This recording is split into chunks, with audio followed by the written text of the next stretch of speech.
Justin Hadlock. I own the Murder Tattoo Collective out in Moorhead, Kentucky. I was doing tattoos I didn't like doing. I was essentially just felt like I'd lost a lot of the freedom that my career, was in my mind supposed to offer me. Realistically speaking, I think one of the biggest things I've learned is how to treat myself like a business and an artist, and because of that, I've been able to break boundaries that I never really thought that I'd come close to before in my career. Do you think this replaces the passion?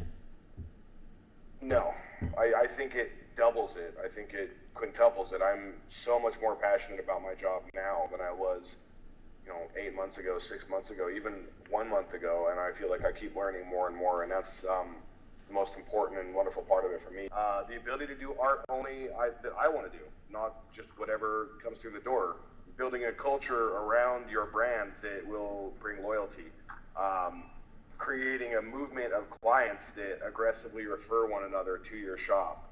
Financial freedom and financial safety, essentially. It's a life changer, period.